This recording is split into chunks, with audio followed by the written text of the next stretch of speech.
Welcome everyone for this 40th Lunch and Learn seminar of ESSEC Business School Chair in Philanthropy.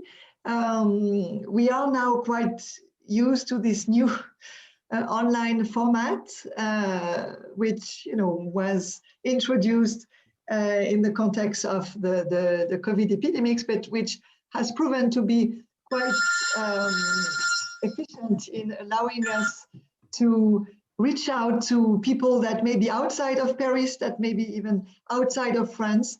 It allows us to welcome international speakers. So, at the end, we find that this format is actually working quite well for the purpose of these Lunch and Learn seminars. We are now just sharing with you a few rules which we propose to use during these seminars.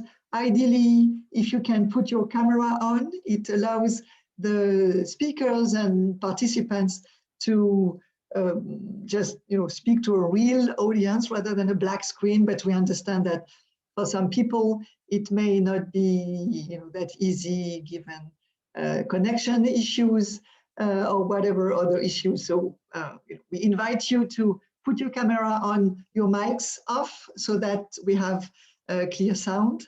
Ideally, if you can, use the Zoom feature. So if you click on your own picture, you will see small dots and there will be an opportunity to rename yourself.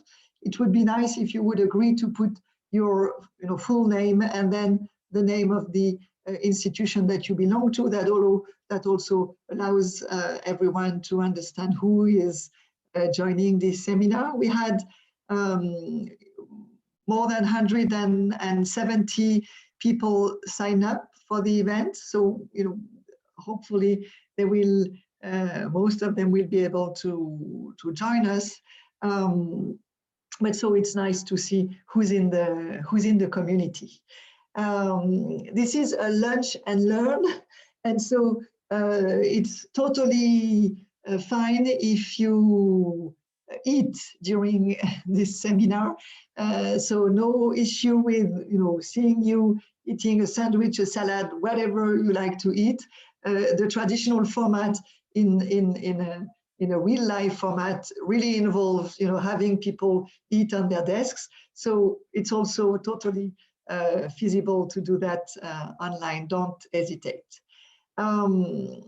This is also meant to be an interactive seminar, and so please do use the chat or the raise hand function in Zoom so that you can ask your questions, share your experience, share your thoughts. We will do our best to accommodate and invite our two guests to answer all your questions. So do use these functions, the chat, converser in French if you have a French version of Zoom, and the lever la main, raise hand, that is located either in the participant sections or in the reactions section, depending on your version of Zoom. You must be familiar with this function by now, after 1 year in partial lockdown. We inform you that the seminar is recorded so that we can share it with the people who ultimately couldn't make it. But so if you're at ease with that, just be aware of that and take your decision.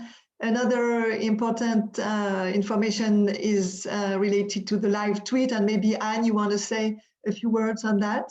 Yes, really quickly, just to say that we have a live tweet, so you can tweet with the hashtag ChairPhiLL, and you can follow us on Twitter and at ChairPhi ESSEC.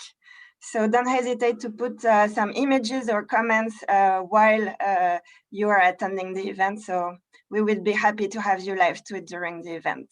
Thank you.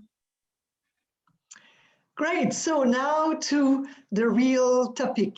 The topic of this 40th Lunch and Learn is knowing and understanding European philanthropy towards comparable data.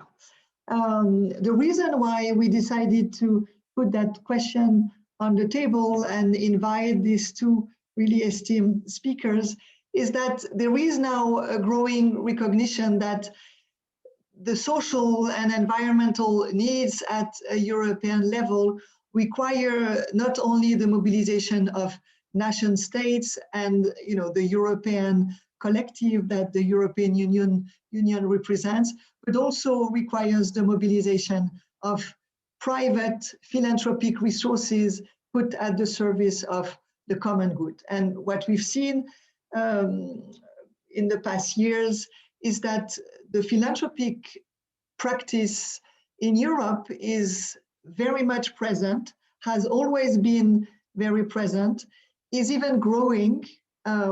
We have signs that show that the philanthropic phenomenon is really in a state of wide development at a European level.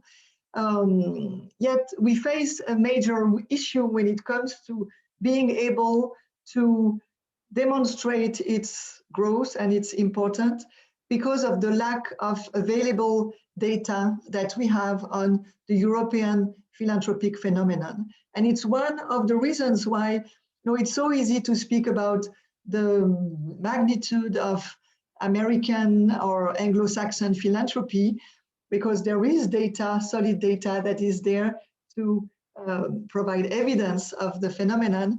It's much more challenging at the European level in a context where there's little comparable, reliable, available, longitudinal data available to describe the philanthropic phenomenon at a European level.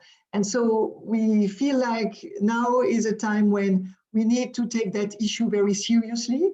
We are, I think, lucky at an European level to see the philanthropic infrastructure strengthen. We have European-wide networks that gather all the foundations. We have European networks that gather researchers that work on philanthropy. And so we feel like we probably have reached a stage when, a momentum when we should be able to address that issue, but we still need some more work. And this is the reason why we wanted to invite both Theo, Schuyt, and Laurence de Nervaux, who have been real pioneers in their own ways in building, fighting, lobbying for the creation and production of reliable data on philanthropy at a national and European level. And we're very fortunate to have both of them today joining us to discuss that issue. I will then hand it over to Anne to introduce both Theo and Laurence before we hand the floor to them. Yes, thank you, Anne-Claire. So I will introduce our two great speakers. So since 2001, Professor Theo Schuyt holds the Philanthropic Chair at Vrije Universiteit in Amsterdam, the first chair on philanthropy in the Netherlands and the European Union. He is the founder of the Giving the Netherlands research project, started in 1995. His major fields of research are philanthropy, social policy, welfare state, foundations, and social innovation. President of the European Research Network on Philanthropy, ERNOP, Theo is also the director of the Giving Europe Philanthropy in Europe project of ERNOP. Besides, he is a member of the advisory board of the National Gaming Authority and an advisor on several community foundations in the Netherlands. So Laurence de Nervaux, a graduate from École Normale Supérieure, Sciences Po, and Princeton, Laurence started her career at the French Institute Alliance Française in New York, and then at the Center of National Monuments in Paris. Laurence has been, since 2013, the head of the Observatory of Philanthropy at Fondation de France, the leading philanthropy network in France. The observatory analyzes the volume and trends of private philanthropy in France and in Europe and promotes its development. At Fondation de France, Laurence also supervises the School of Philanthropy, an awareness program for school children, and she is in charge of institutional and international affairs. She is a member of the scientific committee of the French Association for the Development of Data on Social Economy and the author of several related contributions and articles. So before I give the floor to Theo, we have a quick poll for you. So I'm going to launch it. The question is, what do you think are the main challenges associated with the collection of rigorous data on philanthropy at a European level? So there is a multiple choice. First, the availability of data. Second, the comparability of data. Then the cost associated with data collection and the reliability of data collected. And then the lack of clear agreed upon data to collect. So I let you answer the poll for some, maybe 1 minute.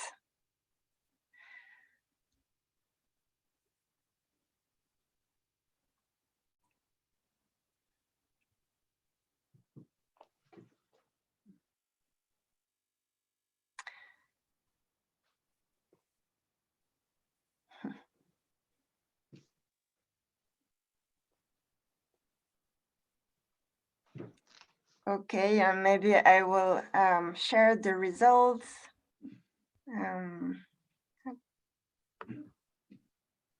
And share the results. And as you can see, one of the major challenges would be for you the comparability of data. So maybe I let some of you react on this poll, if some of you want to say a few things about this. I think it's a very important question to know what we're talking about and if we can compare foundations, corporate giving, and individual giving in different countries. Also because there are different institutional structures in each country. So I think this is quite interesting.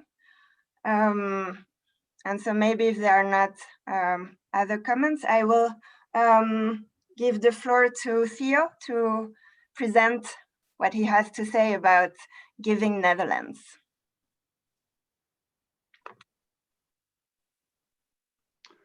Thank you. Thank you, Anne. Thank you, Anne-Claire, Professor Anne-Claire.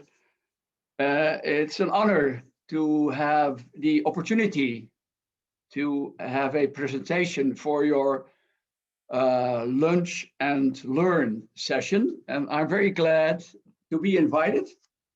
And Professor Anne-Claire and I, we know each other for a longer time.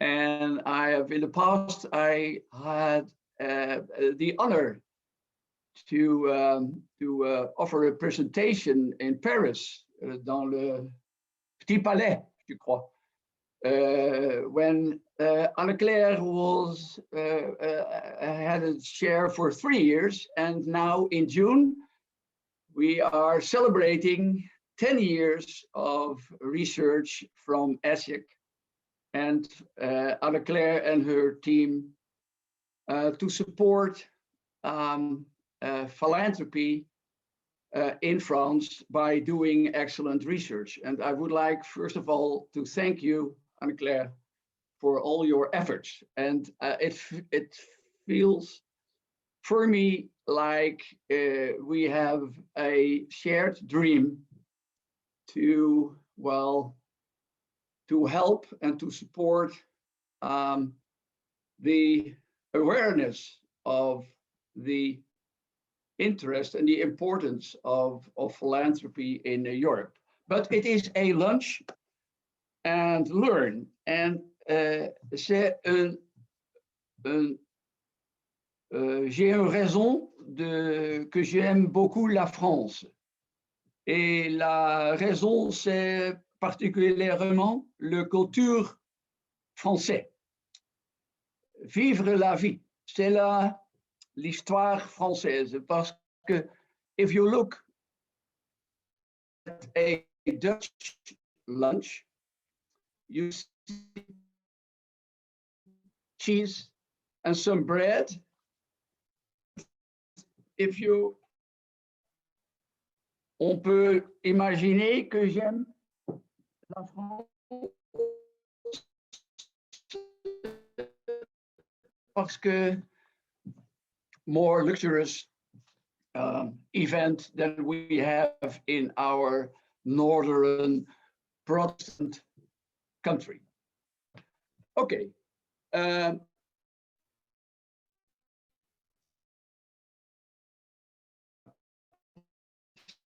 Slide. Theo? Because I was in the Netherlands study. Theo, your connection is getting really interrupted. Maybe you can, I don't know. What is it that you can do? Oh. Then? Maybe if you stop your camera, the connection will be better. Yeah, it's now Yes. better? Yes. Okay. Let's try. Well, yeah. Okay, I try to, well, first of all, I would like to share some slides I prepared for this seminar. And that's about the Giving in the Netherlands study. When did it start? How to develop a research like this? And well, I share first of all the slides.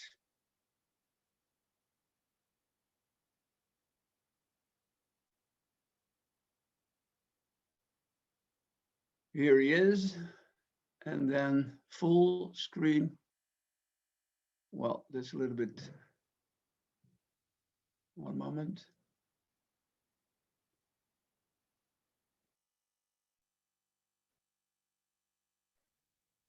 While you do that, I will just inform the participants that Theo has been in his position of a really esteemed and influential academic in the Netherlands, has been pushing and succeeding at implementing at the national level in the Netherlands this Giving in the Netherlands study, which was inspired from the Giving in the USA study that has been existing in the US for years. Exactly. So, okay. Theo, Well, I let you introduce. I have a problem to make the full share. It's fine, no problem. Don't worry. We see well, things let's perfectly. Start. Thanks for your patience. Well, it was by accident that I started the research Giving in the Netherlands. And what was the accident? Well, I had a study trip to the United States because I was conducting research on the elderly. And I was invited by one of my student friends who was working at the Ford Foundation in New York. And I stayed in his apartment.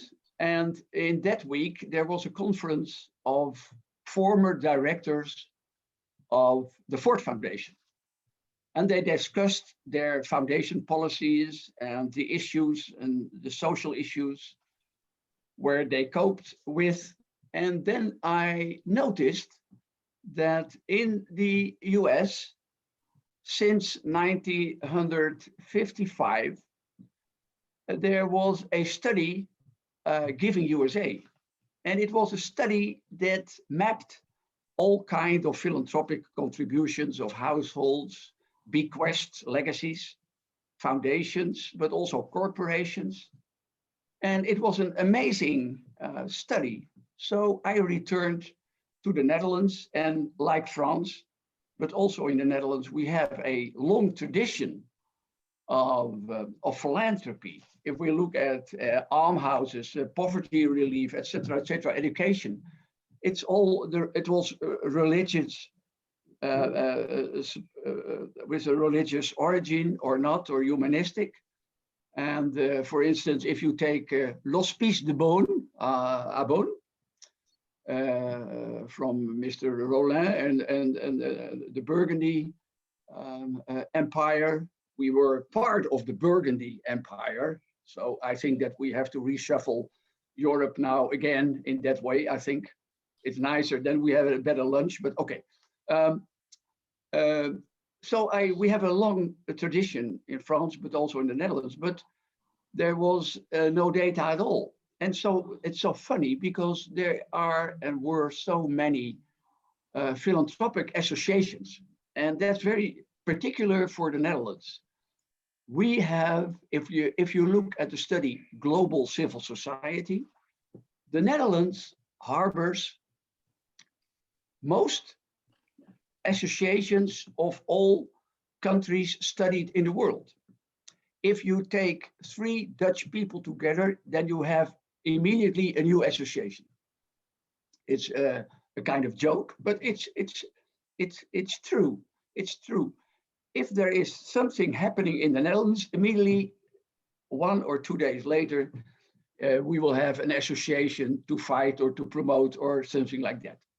But we had no data.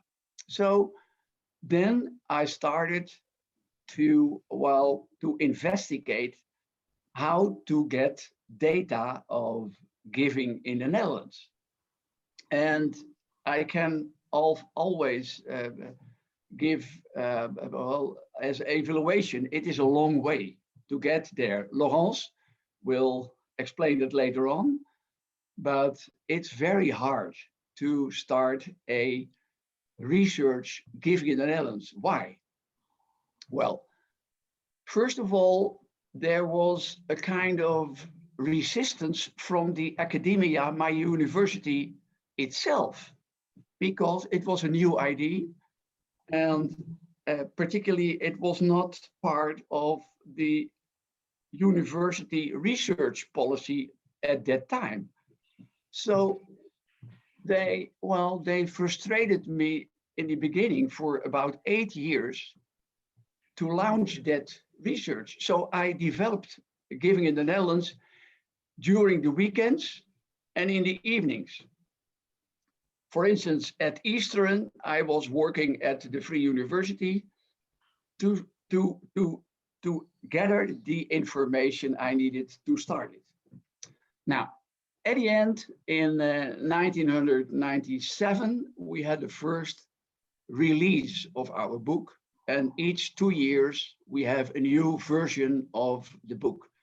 And if you look at our website, www.giving.nl, it's in Dutch, but there is also an English part translated into English, not in French, unfortunately, but you can download it for free with all the figures and data in it. Well, the next.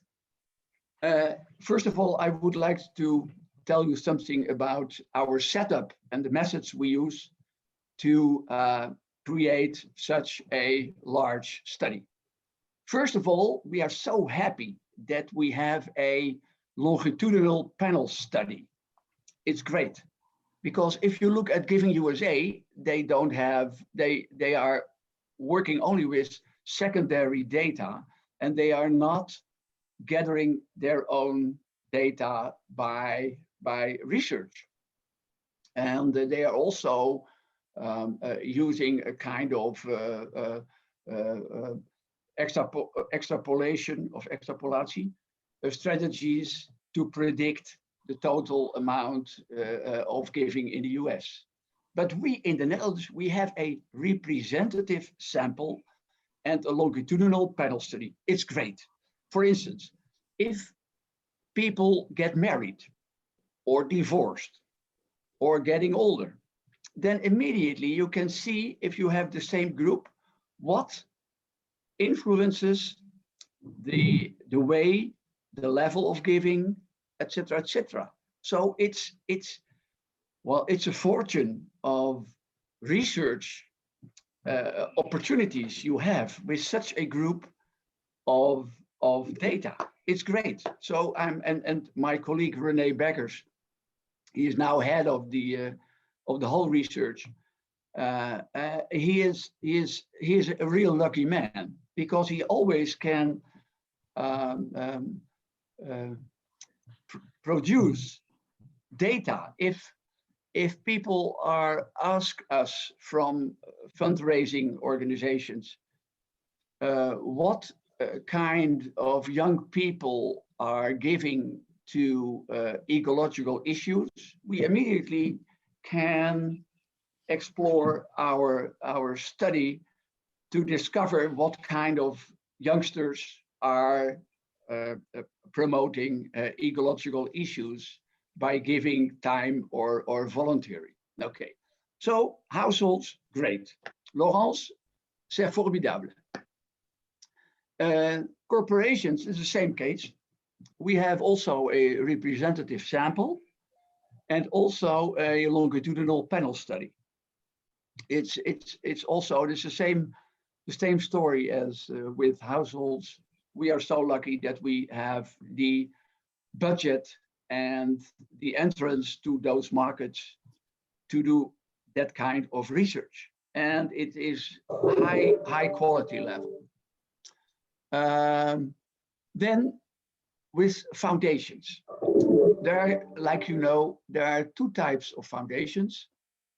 We have fundraising foundations, like in the Netherlands, as in France as well. But the data people are giving to foundations, to the Red Cross or to Greenpeace or to whatever, it's part of the household giving and personal giving. So what we are surveying with foundations is only the endowed foundations. And the problem of endowed foundations is not that they are a problem, but they have not always their budgets and their grant-making budgets on the websites. So it's very hard to exactly monitor the total amount foundations are giving to society. Of course, the largest, they are well known, but take, for instance, in the Netherlands, there are a lot of very small private endowed foundations doing a lot of work on local level, but we don't know what's going on. Now, that's a problem. So that is a low bound foundation estimation. Then positive is the legacies, the bequests. That's also difficult because we don't have entrance to the national governmental tax ministries and the treasuries to get the information what is bequeathed to the public good by people. And so that's what we do with in the Giving in the Netherlands study. We use the income data of the fundraising foundations. For instance, if Greenpeace has received a last will of 1 million, they have to report it, and then we use those data. That's the way we work with bequests. Okay, the setup again. Okay. With our data sets, we can make trend analyses. It's great. But for instance, is there a difference between generations? Are the elderly in comparison with the younger generations, are they more generous or not? We can also look at the ways of giving. Is, for instance, crowdfunding growing fast or slowly? We have also done separate research on ethnic philanthropy. It's so funny that our Islamic Dutch population is giving more than the traditional Dutch population. It's very funny, of their income. We can look at giving by the wealthy, things like that. So, and we can also discover trends in the data. So for researchers, it's a world to win. Also, we can look at the goals and discover possible trends in the goals, what goes up and what goes down. It's not the shareholder market, what go up has to go down, but we can look what is going, for instance, with COVID COVID-19 and the pandemic, we see, of course, that people are more giving to health and health research. Well, then some information about our reliability of the data. Well, internal, we check it internal. We have a lot of cross questionnaires to check, but also sometimes we use information from the receiving institutions to check if what people are telling that they are giving also are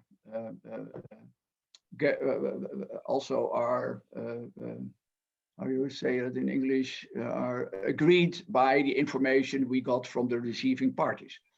Also, we have a very good relationship with our National Statistical Office, and also with our macro data. We always are in interaction with those institutions to check if our estimations are wrong or right. Okay.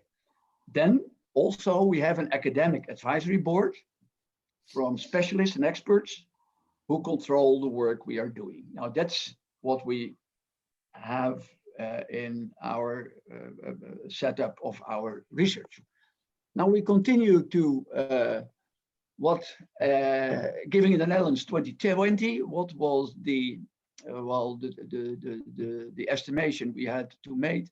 The households in the Netherlands nearly 2.5 billion, and also the companies are nearly 2 billion giving to the public good.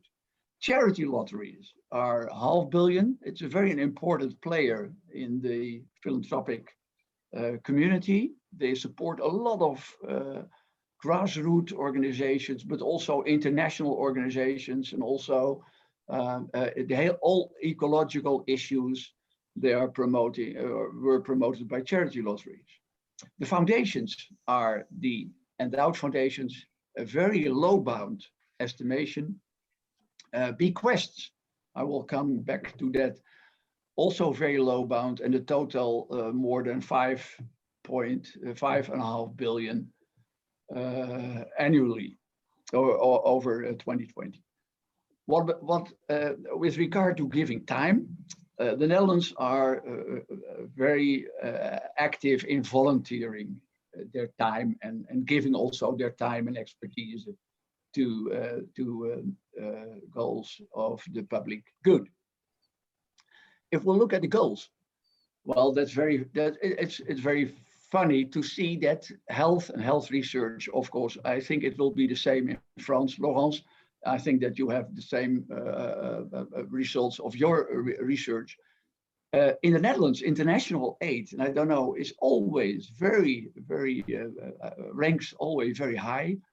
Religion also, and religion is very funny because there are a growing number of non-believers in the Netherlands.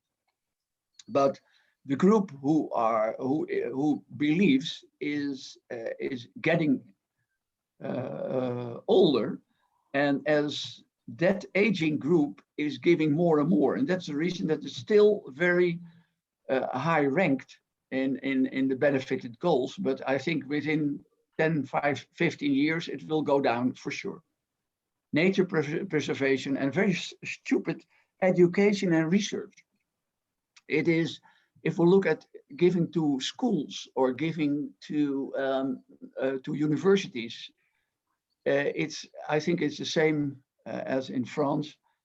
It has to do that we all expect the government as the main responsible source of income of education. That's the reason. It's the state. It's the state, always the state. Okay, that's the reason that we are not committed directly to the primary schools or to universities. This university fundraising in the Netherlands is, well, still in the beginning. Okay.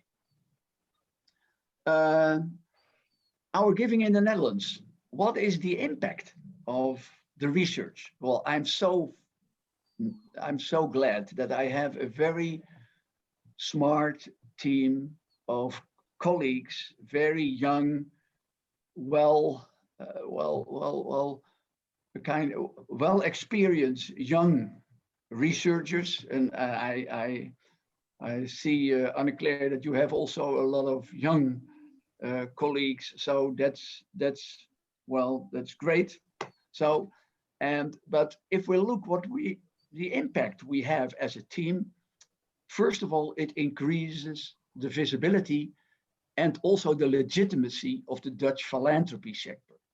Since the beginning of this century, of course, there is now a National Association of Endowed Foundations. We have a National Association of Fundraising Foundations. But if ministries are developing a new policy, then immediately we are invited as researchers to give them advice. They use all the time the figures of our Giving in the Netherlands studies to convince the national officials, but also politicians, that it is such an important pillar of our society. And that's the most important contribution and impact we have with our Giving in the Netherlands study. Visibility, legitimacy, we are there. Philanthropy is real. I always, and later on I will, yesterday we had Laurence, Anne-Claire and we had a discussion also with the Brussels administration, with one of the commissioners.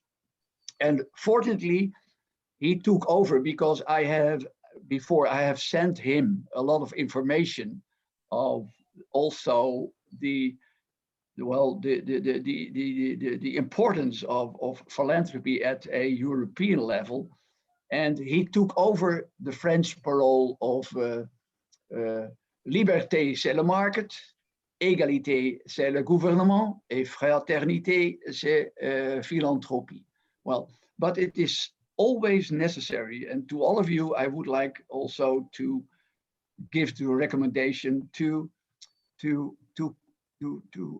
inform your politicians and your policymakers that philanthropy, civic commitment, with the new social media, the new grassroots movements, it's the future.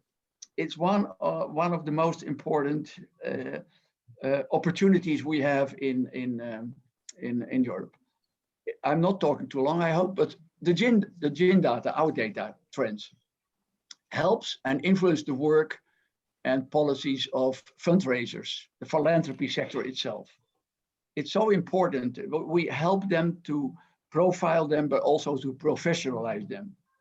I'm like Professor Anne-Claire is releasing beautiful books about family philanthropy and about strategic philanthropy.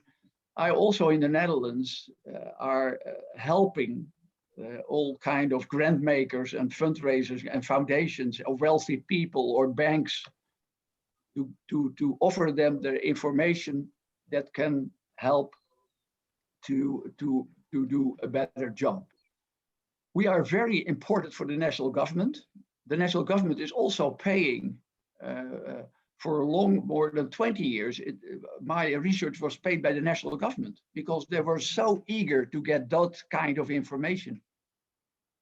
For the non-profits, it's also a very good source of knowledge to know what kind of, for instance, what kind of corporation do you have to approach if you have a non-profit on an ecological issue or a poverty issue.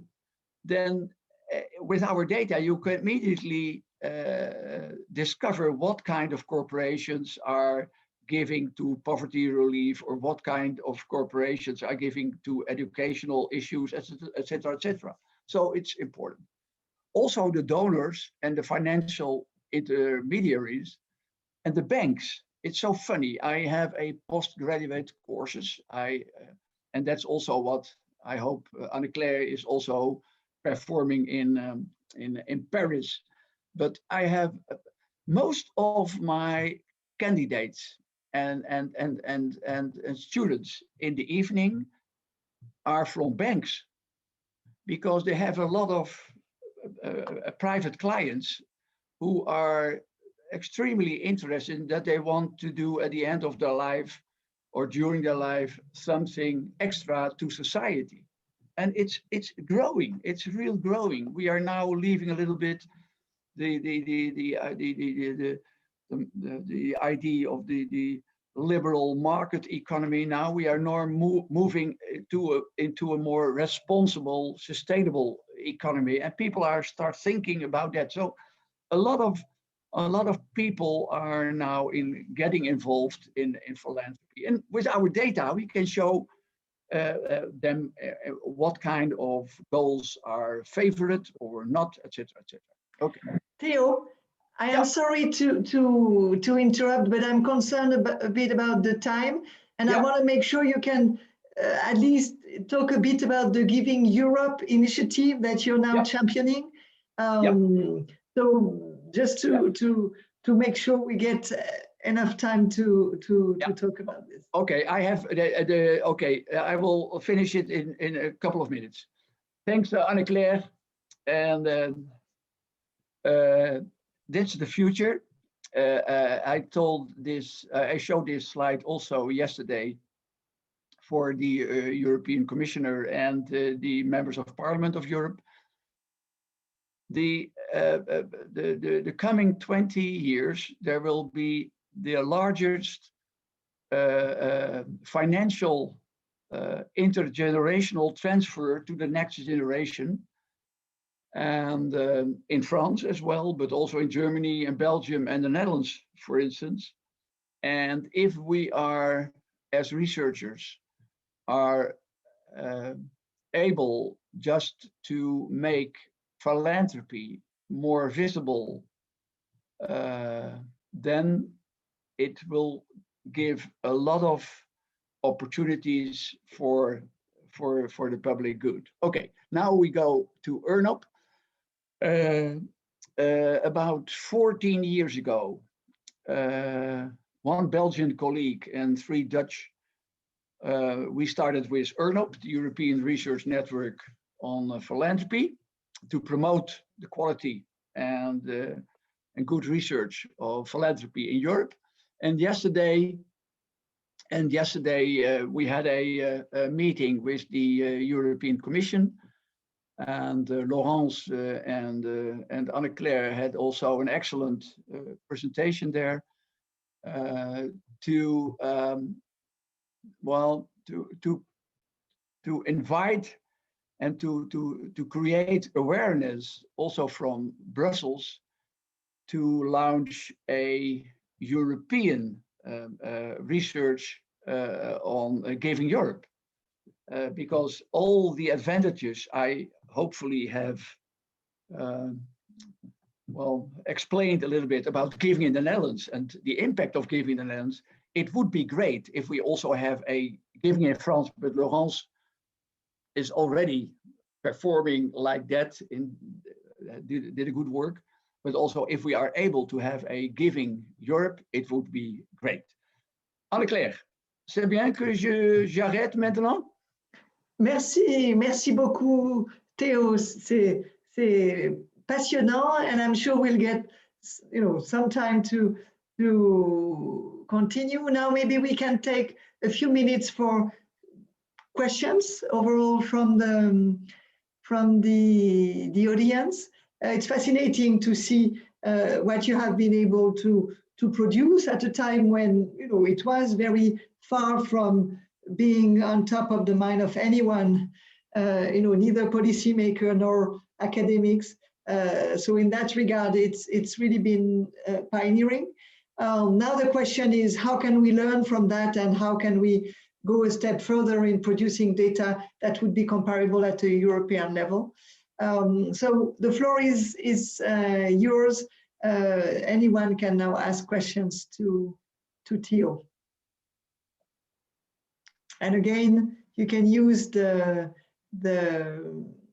chat to ask your questions. You can also just raise your hand using the Zoom function. And the first question is always, difficult to come, but I have a question, but I don't know if you see me. yes, we do see you, Timo.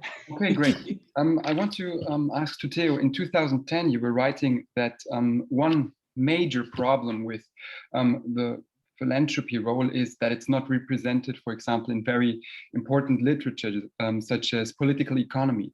Do you see a change in the last 10 years? I know that you have contributed to that as well, but do you see a change that the interest as well in the realm of political economy is getting bigger? Because in my opinion, if the representation for philanthropy in political economy or in other interdisciplinary studies will get bigger, also the amount of data will get bigger as the interest will broaden. So maybe you can give me your take on what you have written in 2010 with the 2021 experience. Yeah. Well, thank you, Timo, for a very good question. Very good question. And you're right. It's growing, and my colleague René Beckers has made a kind of overview that all kinds of disciplines, academic disciplines, are now getting interested in philanthropy. But at the end, there is also a little bit of problem. For instance, there are now more behavioral economics who are very focusing on giving by the wealthy and things like that.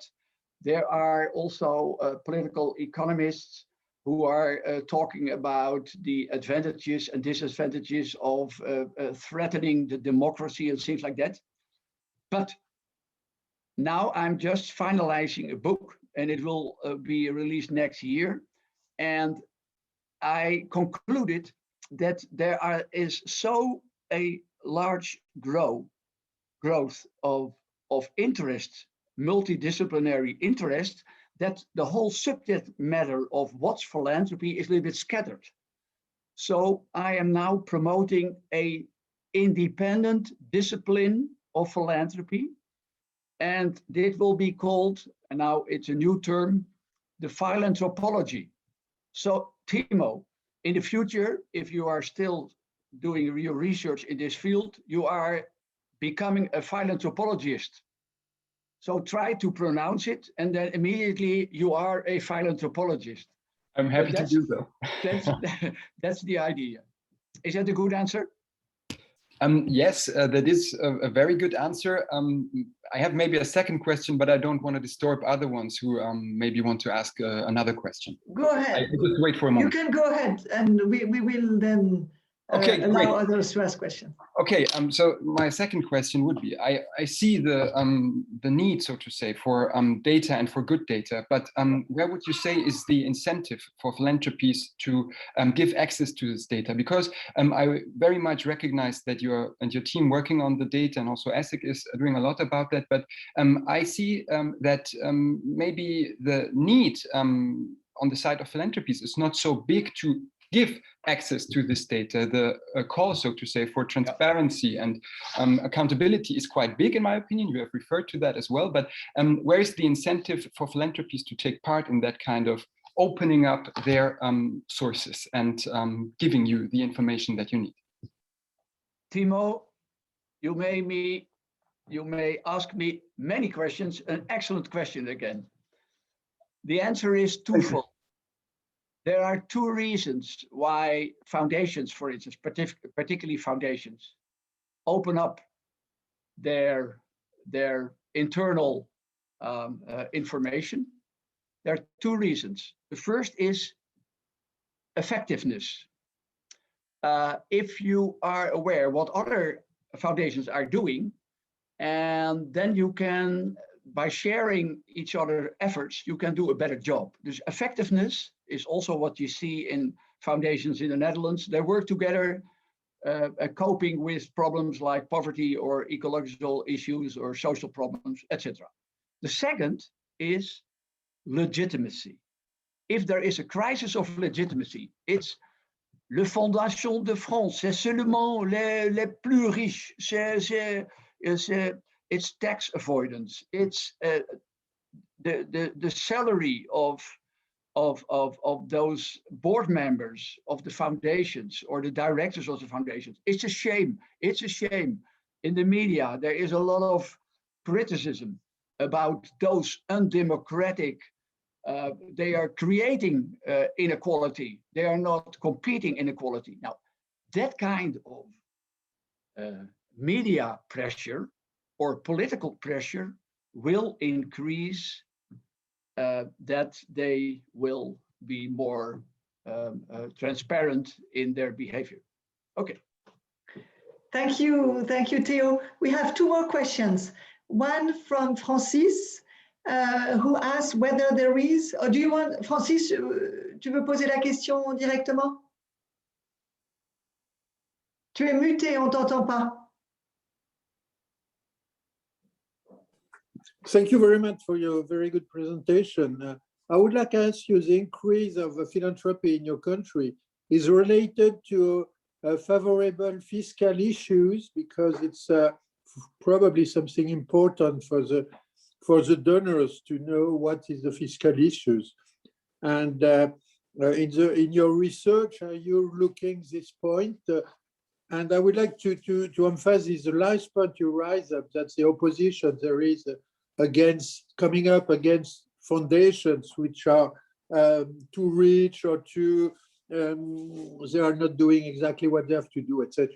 So I'll stop there, but my first question is for me important. Thank you. Yeah, thank you, Francis. A very good question. Indeed, there is, for the wealthy people, there is fiscal opportunities plays a role, but not that much.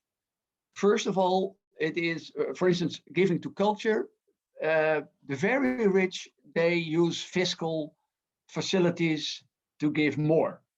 But in the future, for sure, I think that the sense of urgency after COVID, there will be so many households are the most important source of income for the public good in the Netherlands.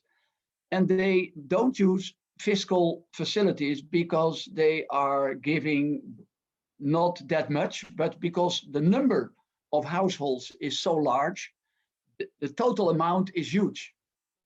So what I expect the coming years ahead is, with the problems after COVID, will be on local level, promote a sense of urgency that people will start to become active themselves. And I think that civic commitment will grow, because the local government is not able to handle all those problems in the coming years. I'm sure giving will go up by normal people, local citizens. Thank you, Theo. I suggest we have two questions from Dorothée, but I suggest we keep them for the end of the session, and then open the floor for Laurence, who will be able to share with us the initiative that the Fondation de France has been pioneering for a few years now with l'Observatoire de la Philanthropie. So Laurence, thank you so much for joining us today, and the floor is now yours. Just we have a quick poll before. Oh, Laurence. sorry, we have a poll. We have yes, a poll. the poll. Yes, because it can be interesting for Laurence to know the results. Absolutely. So, we can launch the second poll. Okay, I launched the poll. The question is, who do you think should be in charge of producing data on European philanthropy? A university, a think tank, a foundation, a polling organization, European nation states, the European Commission, the OECD, or other. And a foundation, for example, could be the Fondation de France, as an example, to collect the data about European philanthropy, and more specifically. I just have a question. Are people able to tick several answers or just one? Just one, I think. Okay. So it's very interesting for me because I see the things changing as they go. You can see that, but for me, I can see how they're. Yes, we can. We can. Oh, you can see. Okay.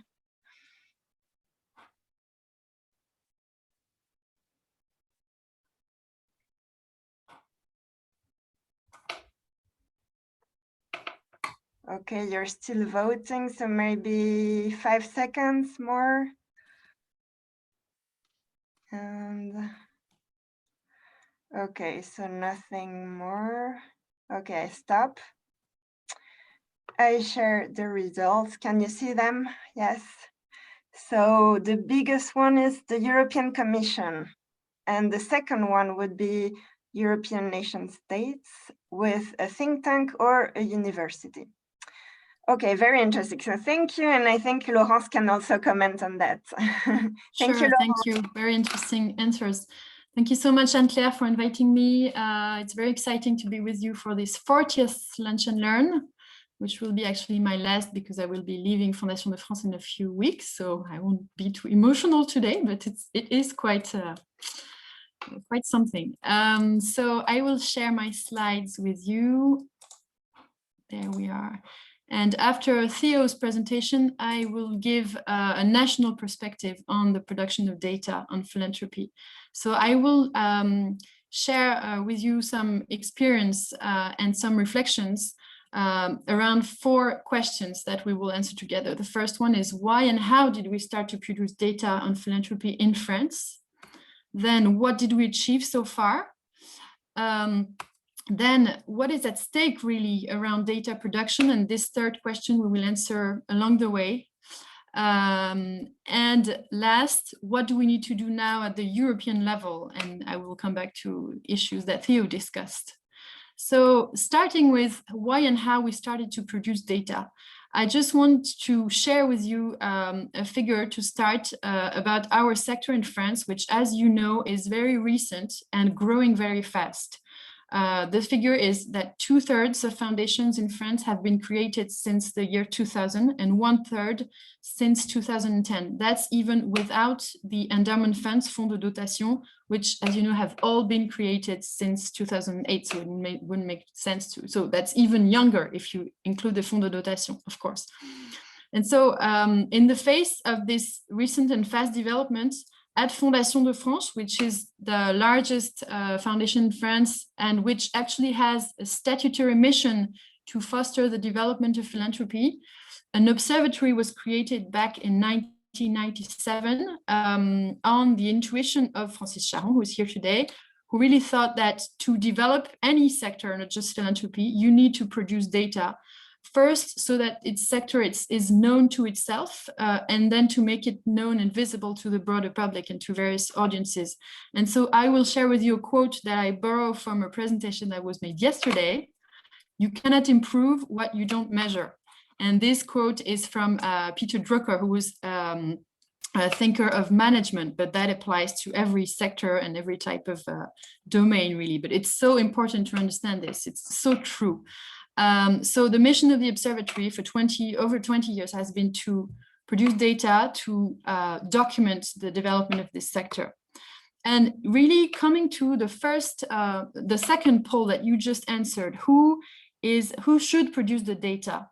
Well, I think many organizations, many actors could have a legitimacy to produce data. That's why I asked whether you were able to tick several boxes. Of course, national administrations could and perhaps should produce more data, but the situation, at least in France, is that they don't produce much data on giving and philanthropy. And so, in fact, our experience at Fondation de France is that they are very happy and even eager for us to do it. And they use the figures that we produce as reference figures for them. And I have several examples for that. The Ministry of the Interior, who is a partner of our National Survey on Foundations. In 2018, as you know, depending on the status of foundations in France, some of them depends on prefectures, which are local government bodies. And so in 2018, we did a very broad data collection in 7 prefectures in France, especially on fonds de dotation and endowment funds, which had not been documented until then. And the prefecture of Paris, which hosts 1/3 of all the fonds de dotation in France, really welcomed us into their office and opened their files to us and said, yes, okay, we need you to do that work because we don't have the means to do it. So please, we need data, we need figures. So sometimes if foundations have the means and are ready to invest in data production, well, that can be relevant and useful. And we have a new partner also for our national panorama of generosity, which is INGEP. La JEBA is the Direction de la Jeunesse, de l'Éducation Populaire et de la Vie Associative. So it's a national administration that follows associations and they have a public mission to produce data on associations, and they are a partner of our national panorama of generosity. So just so you understand the landscape of who does what and why we started to produce data. Then I will focus on our reference studies to explain to you really what's behind the scene when we produce this data, how we go about what we do. And so the first one is our national survey on foundations. That we started doing in 2001, and we do it every 4 years. And so we had the 5th edition in 2018. We do our own data collection for this survey. We have a spontaneous participation that's over 550 foundations and endowment funds, fonds de dotation. And then, so that's roughly 10% spontaneous participation. And in addition to that, we do our own data collection. That is, we go to the websites of foundations, we go to the offices of the Ministry of the Interior for the accounts that are not published online, but a large part of these accounts are published online on several official websites of the administration. And so in total, we have a sample that represents 62% of the foundations and fonds de dotation étranges, which is actually huge for a survey of this type. Just to share with you a few difficulties that we face with data. For example, we come to quite specific issues here. There is a lot of mismatches between data which is available in prefectures and which is published online on the official journal, le Journal Officiel. We have identified some lack of consistency, both in legal obligations of foundations, that is, they have to publish their accounts, but a lot of them don't do that, so the accounts are never available, and also lack of harmonization and mutualization between the public bodies who have access to the information and who don't share it. So you have to go to different sources to access this information, which makes it complicated and a lot of work and a lot of time to invest in it. And when we come to the analysis part after the data collection, we are very lucky to be able to rely on Viviane Chernonog, who is an economist of CNRS et Centre d'économie de la Sorbonne, who is somebody has to turn the mic off, sorry. Who helps us with consistency checks. When you do that type of work, you have to identify what we call atypical foundations, that is very large foundation. You put them aside before you extrapolate, otherwise you get distorted figures. That's just a few examples of what you need to do when you have this type of sample. There are some various corrections that need to be done on your sample. And then how do you do the extrapolation to go from the figure that you have in your sample to a figure for the whole sector? Well, the way we do it, and which seems to be the more relevant, is to extrapolate it based on the number of foundations per type of foundation, per legal status, because we know that the legal status is a very strong indicator of the size and of various characteristics of the foundation. So that's how we do the extrapolation, just so you understand. It's a little technical here, but I think it's important that you understand that. And then, yes, based on the very comprehensive data collection that we did this time on fonds de dotation, we discovered that 40% of fonds de dotation in France were empty or inactive, which is important because then you don't extrapolate in the same way and you don't calculate the average budgets of fonds de dotation in the same way that you do for foundations, for example. I won't develop too much, just so you understand how we did that. And more recently, we created a new production, a new study at Observatoire de la Philanthropie, which is an annual barometer of philanthropy, because we thought, okay, 4 years is too long. We have to produce figures every year with the key economic indicators for foundations. So now we have that. We started last year in 2020, and we will have the second edition in June 2021 with a special survey on the impact of COVID, the COVID crisis on foundations. So you can look, you will see that in June. And at this stage, I will stop just for a minute because I'm saying we all the time. It's not just me. And I just want to introduce briefly Anne Cornillot, and then I will move on to the rest of my presentation, who's working with me at Observatoire de la Philanthropie and who is really the expert on data and on all these studies. She's, maybe you don't know them, but Anne, if you can just turn on your camera and just say hi so everybody have a Hello, everyone. So there you go. So that's Anne Cornillot, who is really the expert behind all this data. And then moving on now to the next study that I wanted to share with you, which is really comparable to what Theo has presented about giving in the Netherlands. And so Theo, I have big news for you today. Giving France exists. There you are, it is here. It's just that we haven't called it Giving France because, you know, in France, we like long, complicated names. So we have called it Panorama National des Générosités, but that's what it is really. It is Giving France. The methodology is probably not exactly the same, but we will share with you, you know, on the comparability of these studies, and at least the work is really has progressed a lot in recent years. So what is this study really? It's a global assessment of the volume of all forms of generosity for public good, for public interest in France.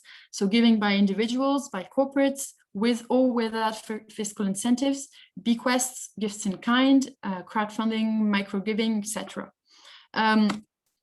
And we, another very important dimension, we have created series on all this data. And so we can analyze the trends of evolution over 10 years, which is also comparable to what Theo was presenting. This work was initiated in 2017 by Daniel Bruno, who is the former president of France Générosité and also the former development director of Les Petits Frères des Pauvres, and who is a great expert on generosity in France, extremely knowledgeable, and who has done a huge work on data collection and building these series over 10 years. So a huge tribute to Daniel here. Also for this study, an important dimension is that we are lucky to have the partnership of most of the major collective organizations of the sector, which is actually really important because now we speak of same figures. And when we go to our national administrations or to politicians and so on, we have the same figures. So it's really powerful to have this common ground for analysis and for advocacy on the sector. So just to go deeper into the complexity of counting. Here, this is the sketch that we have at the beginning of our Giving France study. Let's call it like that now. If we start from the left, you have all types of gifts and liberalities, and then really you can split it in two types: gifts by individuals at the top and by corporates at the bottom. And then you go into, if you go to gift from individuals, tax deducted or not tax deducted. And then you see that it becomes much more complex. For the deducted parts, it's relatively simple, and it's dark green, which means that the sources are available and near complete because it's the fiscal declarations. If you go down, you have all the gifts without tax receipts, so the collections, the support events like what we call friend raising, when you organize an event to raise funds, in-kind donations, for example, les banques alimentaires or Resto du Cœur, micro donations, gift with consideration, that is, for example, cause-related marketing, that is what we call in French les produits partage. And the next box, which is liberalities, is in green, but it could actually be in gray because liberalities are very difficult to document, as Theo was also explaining for Netherlands, same in France. You have to go to the accounts of every single organization that receives bequests. And so that was actually one major contribution of this study, is to really raise the bar of the estimation of bequests in France, which are now estimated around 1 billion euros per year. But we know that it's actually even more than that, but it was actually a big progress in this estimate. And then if you go to corporate giving, again, you have the deducted and non-deducted, and the non-deducted are much more difficult to estimate. And really what the difficulties here in counting, there are several dozens of sources altogether. I was saying different types of sources, surveys versus fiscal declarations. Of course, it's a very different levels of reliability. And in this study, we chose to have a very cautious approach. We only counted what was really documented. And in addition to that, we mentioned some partial estimations, but in the total count, we took what was clearly documented. And there are what we call upstream and downstream sources. Upstream is, for example, the fiscal declaration when the people make gifts. And the downstream sources are the accounts of the organization who received them. So you have to be very cautious not to make double counting. If you count both, if you add up these two types of sources, you have a double count. So it's not accurate. So it's just to give you a broad idea of how we work on these different sources and the issues around counting. And then why really is it useful to have this type of very broad assessment of the volume of generosity in France? Well, my opinion is that it's really important to give people the big picture and the long trends. That it's not just an expert issue for people in this seminar today to be able to have the very precise figure. It's also an issue so that people can have the bigger volumes in their minds. And the total amount of generosity in France now, as we have documented it, is 7.5 billion euros. And when the report was issued in the press, one journalist compared this figure to the annual budget of the French Department of Justice, Ministère de la Justice. It's the equivalent, it's almost the same number. And it's also equivalent to the annual budget of the Paris public hospitals, at least before the COVID crisis, because obviously 2020 was an atypical year. But I think it's really interesting to have this in mind, to know, okay, generosity is just as big as the annual budget of the Department of Justice in our country. And again, if we speak of orders of magnitude, that was one of the major input of this study. When you compare, for example, giving from individuals and from companies, which one is the most important? Which one brings the bigger contribution to generosity? Well, it is giving by individuals by 60%, just over 60%. And in the same way, if we often, discuss and compare giving that's deducted from taxes or not deducted, it happens. It's a total coincidence that the ratio is almost the same. Deducted giving is bigger, it's roughly 60%, and non-deducted giving is roughly 40%. So it's, I think, one of the major input of these studies is to put in perspective these orders of magnitude. And when you have the total breakup of all of the types of generosity in this study, you can see here very quickly that, for example, bequests, which are in orange, are really an important chunk of the total. You can also see the importance, of course, of individual giving deducted from the income tax. It's huge. It's the light blue chunk. And you can see in contrast that, for example, cause-related marketing in yellow, or what else could I take? Embedded giving, which is the last portion, which is la générosité embarquée, are very important new trends that we often discuss and observe and analyze. But in fact, when you look at the orders of magnitude, they are very small. So it's important to have these, this big picture in mind. And then moving on now to other studies that we recently published, I'll just mention 3. One was on philanthropy in Europe, which is interesting for our discussion today. It was in 2016, and I saw that Julie Valla was in the webinar, and she contributed to that study very much. We didn't do any data collection for that study. It was just compilation and comparison of available data on foundations and individual giving in 10 European countries. For 10 European countries, we had over 25 sources, and obviously a major comparability challenge. That's the answer that came first in the poll, the question of comparability. Just one example, the tax base, l'assiette fiscale, extremely difficult to compare, obviously, from one country to another. So very difficult to say, you know, if people are more generous in this country or that country, because the tax incentives are very difficult to compare. Second study on philanthropy in French region, also to vary the scales of analysis. And also in 2018, we produced a study on corporate philanthropy and CSR with Admical and Comité 21. Just to share with you a very discussion that we had with INSEE, the National Institute of Statistics in France, which brings you to understand the political issue, or even I could say the philosophical issues around counting. INSEE is now producing what they call a satellite counting of social economy, un compte satellite de l'ESS, that's what it's called, so for cooperatives, mutuals, associations, and foundations. And it's a European,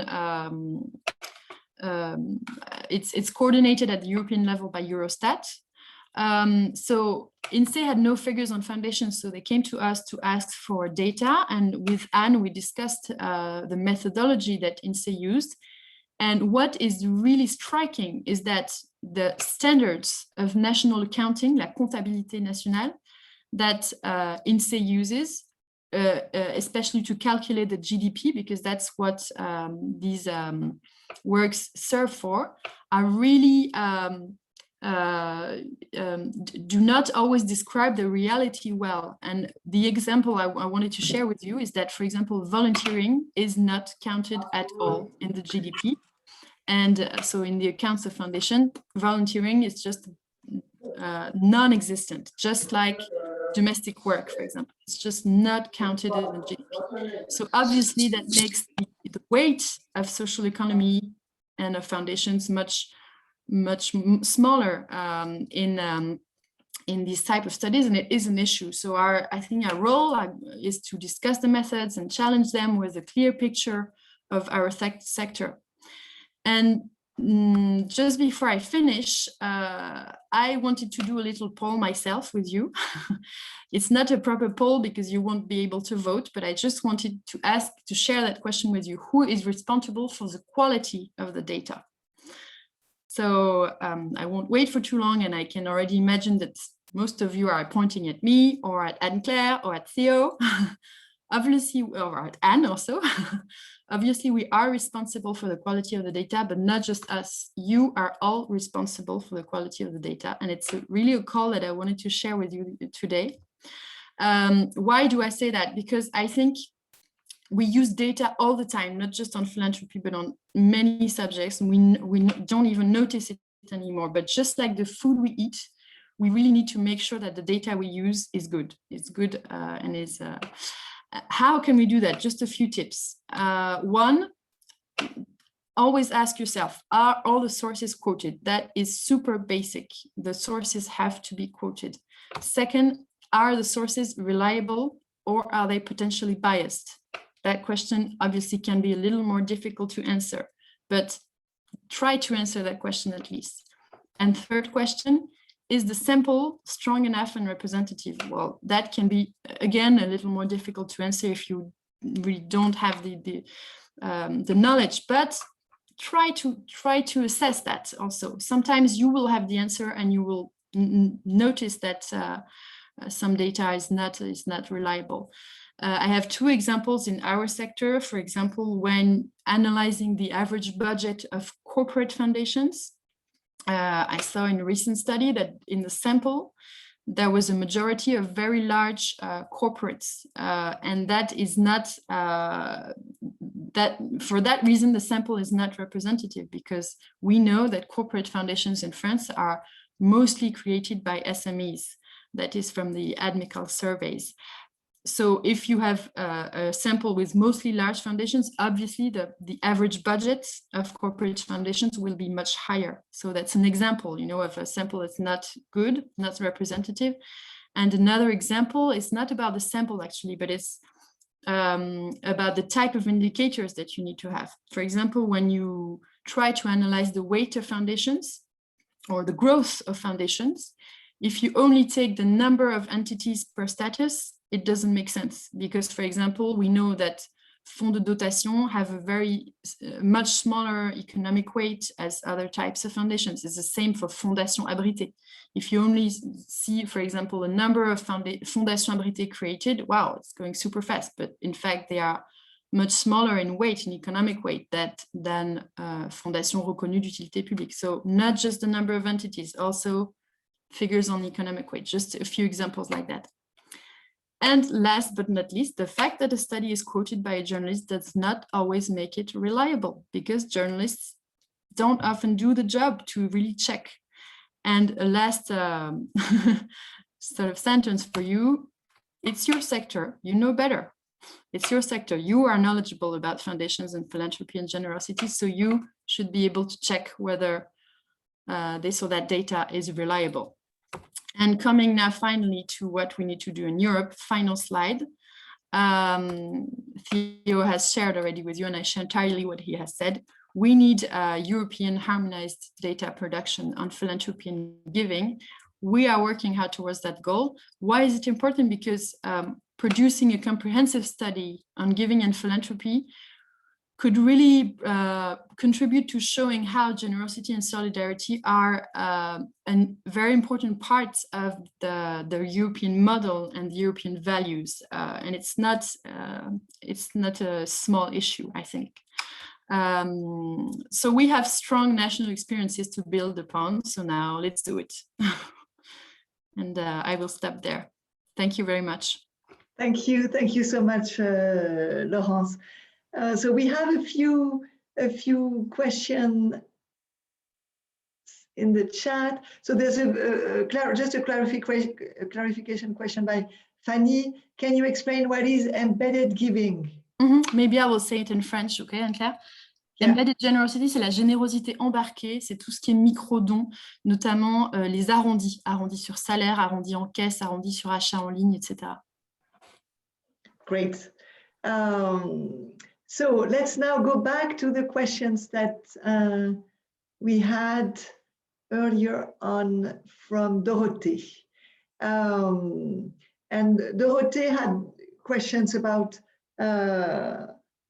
European statistics. And so Dorothée asked, in your opinion, would it help research on philanthropy at European level if there was a common European statute for foundations?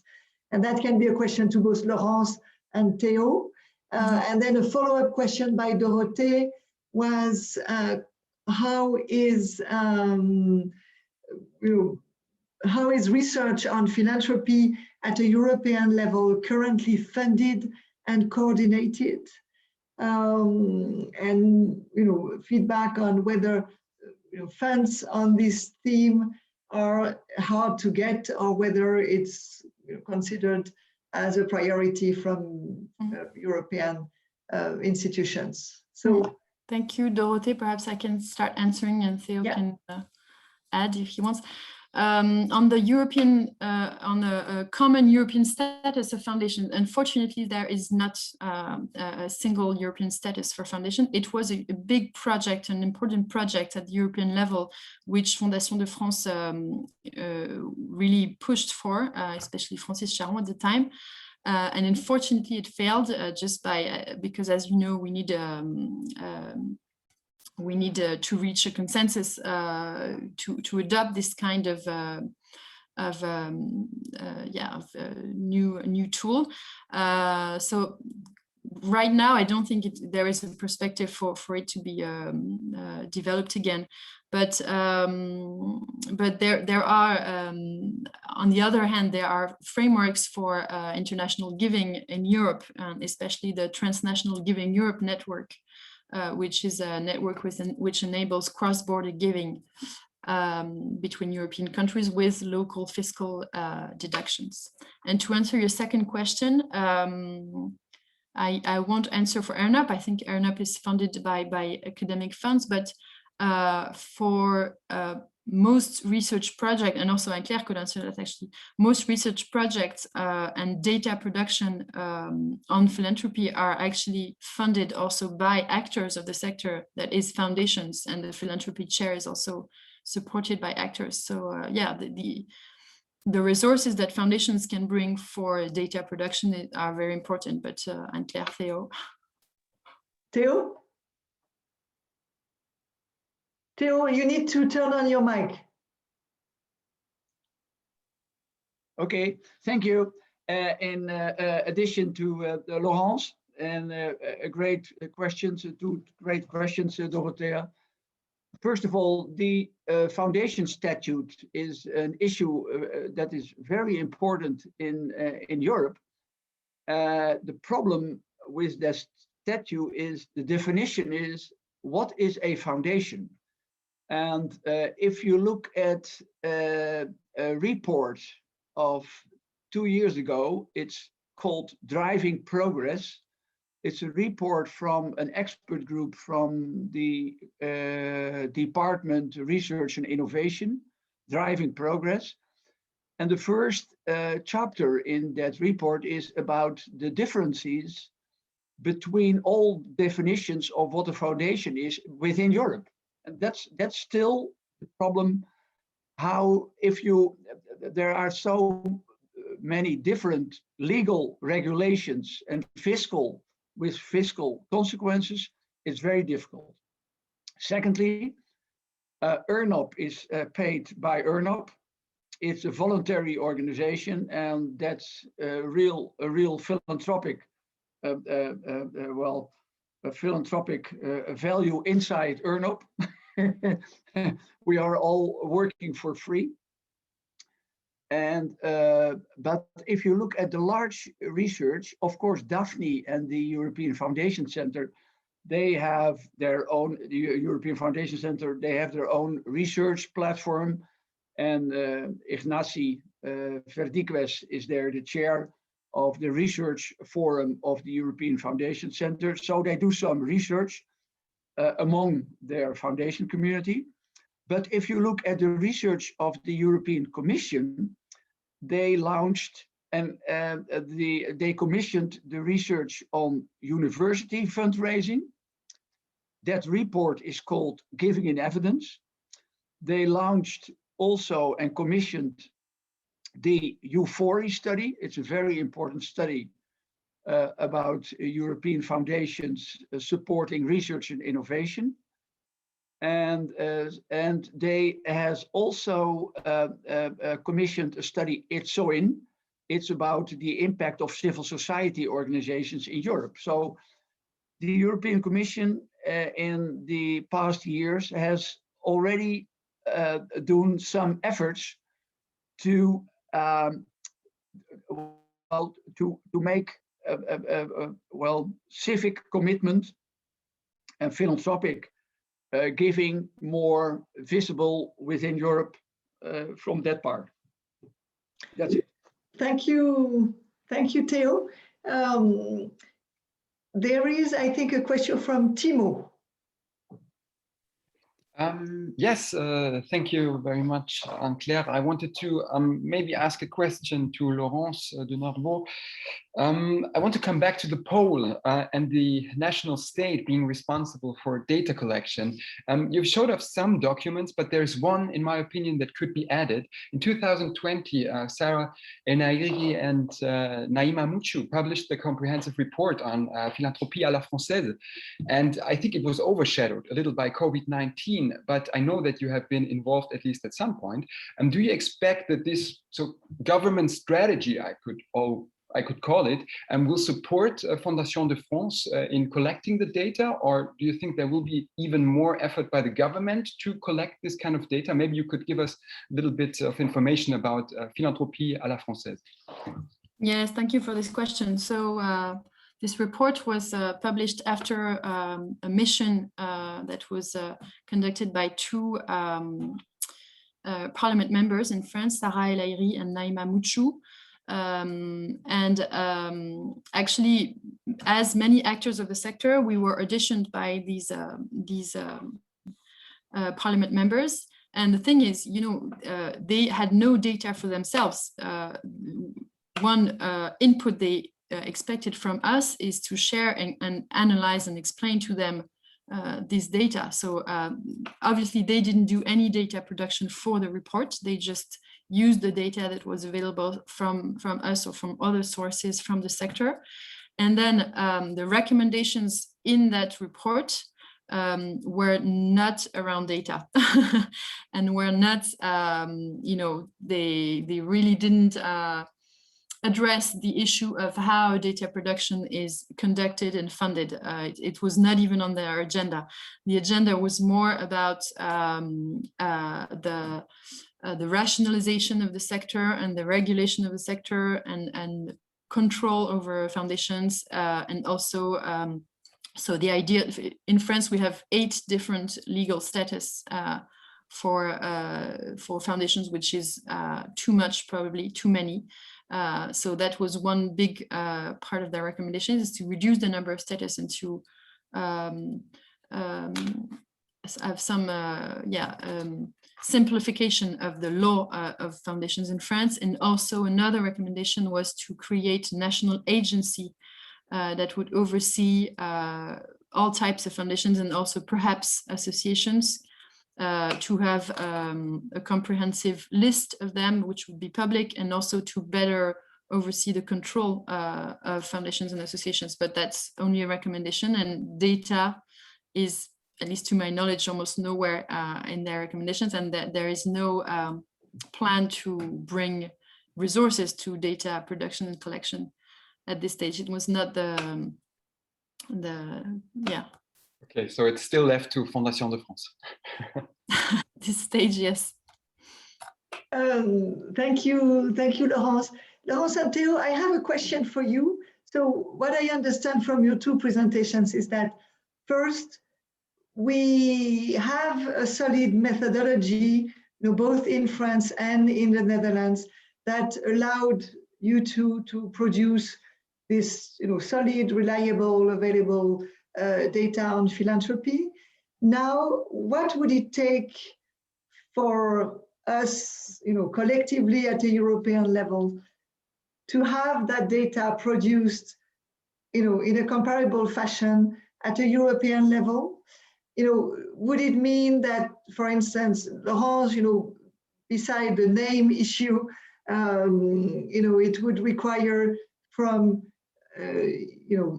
you to rely on the methodology used in the Netherlands to do the same, or would it require from Theo to rely on the French methodology to produce the same? And then what would it take to have other countries, use the same methodology, so that at the end we have something that can be, used and compared? So what are next steps? What do you see as the major hurdles and the important next steps for this to happen? Yeah, thanks, Anne-Claire. It's an excellent question. And if you look at the work of Lester Salomon, for instance, with his study on the civil society organizations all around the world, those team of researchers took a long time just to discuss the definitions of what is giving, what is a foundation, etc., etc. And we have noticed already when we Barry, my colleague of ERNOP, he chaired the first try of ERNOP for giving in Europe, and so it's important that you can rely on national experts who are well informed about definitions, the quality of data, and then step by step, I think then we have to develop a shared language and a shared definition, and then it's possible to have the same methodology. For instance, the report I already mentioned, Driving Progress, a whole chapter on the problems to define what a foundation is. So otherwise you are counting with, well, very different entities and results. So I think that we have to, well, to be optimistic. We will make progress for sure, but I think that it will take a couple of years to monitor all kind of data collections in Latvia, and Czechia, and Portugal. It's very difficult to put it together in one, well, overall estimation, but it will take time. But it's worse. I think that we have to invite particularly the national. What you are doing, great work, Laurence. It's a pity that you're leaving our group. Or thanks for all your work. But people will take over. But it's great you have done already. But I think that if we are aware of all those efforts made in national under national conditions, then we can for sure make progress in a couple of years. But we can't solve it by making one definition. What is giving? What is corporate giving? What is foundation giving? Because we don't even know what the definition of foundation means in Bratislava. That's the problem. Thank you, Theo. Laurence, maybe a few words on it, and then we have a last question by Francis. Yes, very quickly, but as Theo said, we have a question of perimeter. We have to agree all together across Europe on what we want to study. Is it just foundations, or is it the global giving and generosity landscape? Two, we have an issue of methodology alignment, as Theo just discussed, and that's exactly what we are working on now, I think, and discussing in various formats. And three, there is, of course, if we want to do some data collection at the European level, it does cost some money, and we will have to find the resources for that, and some European foundations are already ready to contribute to that. Yeah. But there is some impetus now, so yeah, it should progress soon. Thank you, Laurence. Francis, you have the floor for a last question. Yes, it's more a statement that if we don't have a real interest from the government for data, because there is no obvious interest from the government for philanthropy. So we have to work by our own to, as Laurence have said, when there were a report on foundation, nothing was done about data. It's because there is not a philanthropic policy in the States. So we have to work a lot on that. And when we will have enough data, perhaps they will come to be interested for this sector, which is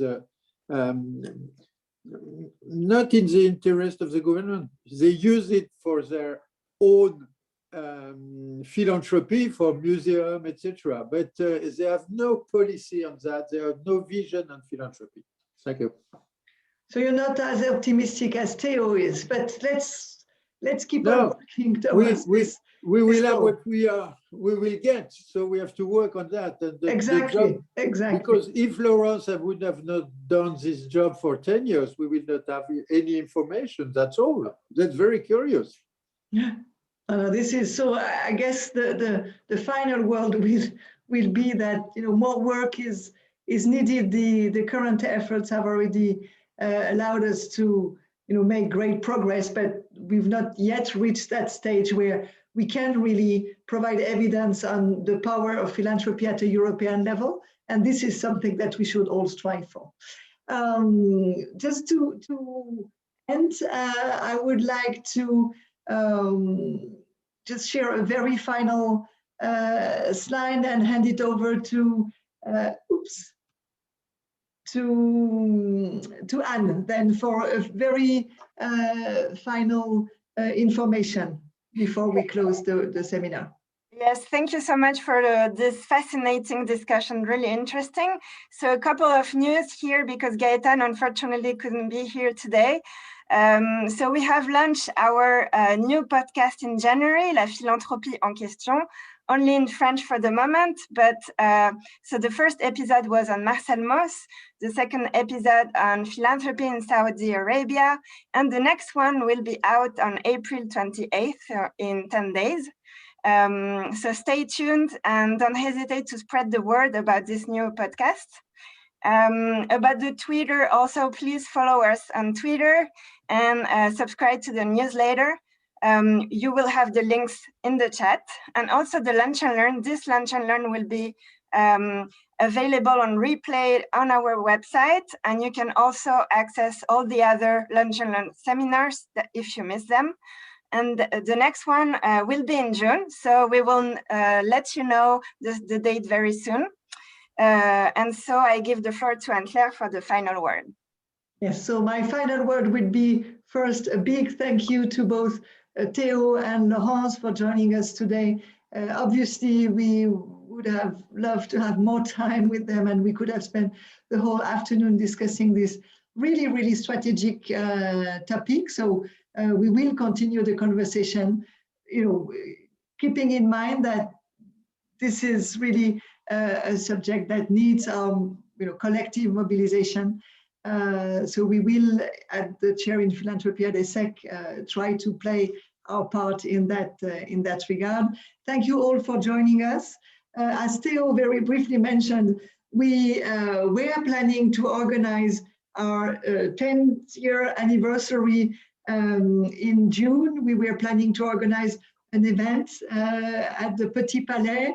Unfortunately, we had to make the decision very recently that given the current sanitary conditions, we will postpone it to the month of November. Same place, Petit Palais, same great speakers, including Theo. This is just a preview, but stay tuned. We will save the dates and inform you of the actual date and program for the event.